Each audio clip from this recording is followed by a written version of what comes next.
David, in Judaism, what is an afterlife? Maybe it's better to ask, how many different kinds of afterlives are there in Judaism? Right. Let me tell you a story about a rabbi and a cab driver, both of whom go to heaven. And the cab driver winds up in a more prestigious place in heaven than the rabbi does. So the rabbi asked the cab driver, how did you get into such a ritzy place in heaven? And the cab driver says, well, when you do your work, when you ask people to pray, they go to sleep. When I do my work, people pray. So that's why I'm in a better place. Basically, Judaism has three models of the afterlife. One is the idea of immortality, which means the body dies and then the soul lives on. This is the model that you have in Plato's work, the Phaedo, where Socrates says he will welcome death because death will be a release from the body, which interferes with his proper aim in life of philosophizing. The body is a nudge, the body distracts him from his proper activity, and also the senses interfere with pure intellection. So that's that's one model, and that's immortality of the soul. The second model is resurrection of the dead, which is something that in the Talmud it's emphasized. I mean, there are some biblical verses that seem to mention it, and at least one in Daniel is very clear, is discussing a time when bodies will be resurrected at the end of days. My question is, what would draw a person to one or the other of these models? Well, I think that resurrection will be attractive to you if you believe that the body has value. If you're a philosopher, the chances are you will think like Socrates, and you will think that the body really does not have value, and therefore you won't be able to think of the ultimate state for the human being as an embodied state. I mean, why would God make that the final end of things? So one difference then between them has to do with the value that's placed on the body. A second has to do with the notion of miracles. Some Jewish thinkers like to maximize the number of miracles. Some like to keep them at a minimum.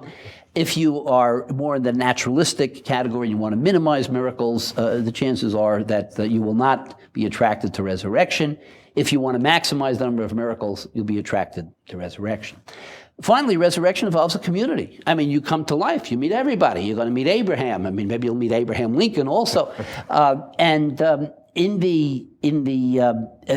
there's a strong notion of community in resurrection, whereas many of the philosophers tended, when they talked about the value of individual versus community, many of them emphasized the role of the individual. And I would like to also bring out an important point about this question of naturalism, if I may. I mentioned that for Socrates, the soul lives on naturally. And many Jewish philosophers seem to have adopted this view, but with a qualification. For Socrates, all souls live on forever. He doesn't differentiate. For thinkers like Maimonides, it seems that what happens is that when a person does in his or her life what they're supposed to be doing, namely exercising their intellect, engaging in contemplation of God, then those people will naturally make it into the next world, because it's just a natural process by which they connect to the higher intellects and to God.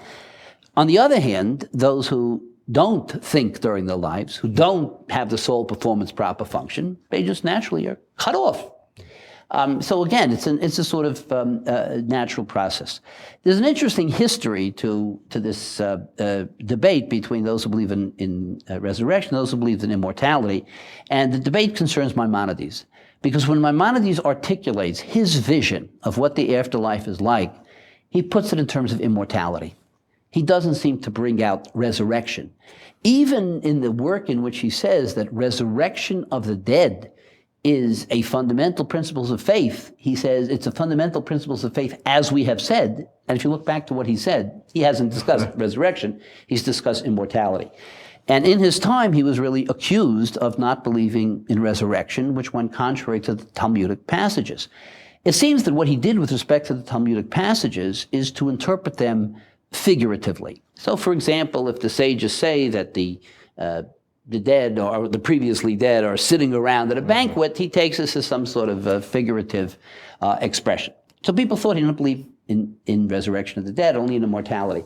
Near the end of his life, actually it was 12 years before the end of his life, he had to defend himself. And he wrote a treatise in which he said, I do believe in resurrection, but, he says, what happens is the dead get resurrected and then they die again.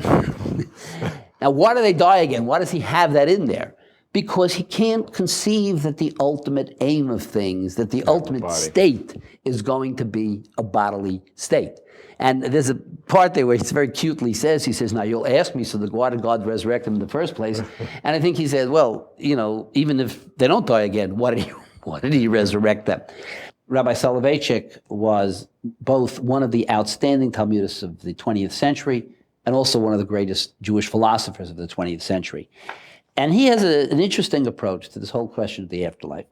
He speaks here about the halakha, meaning Jewish law, which encompasses, of course, ritual, but it also encompasses interrelationships between people. And he says the following. He says, the halakha is not at all concerned with the transcendent world. The world to come is a tranquil, quiet world that is wholly good, wholly everlasting, and wholly eternal, wherein a man will receive reward for the commandments which he performed in this world.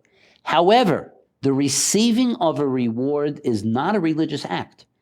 Therefore, halachic man prefers the real world to a transcendent existence, because here in this world, man is given the opportunity to create, act, and accomplish, while in the world to come, he's powerless to change anything. In other words, the halachic man brings transcendence down. He doesn't flee to the transcendent world. He would prefer to engage in action than to receive a reward. And I think this is a very, very powerful, interesting, and distinctive approach.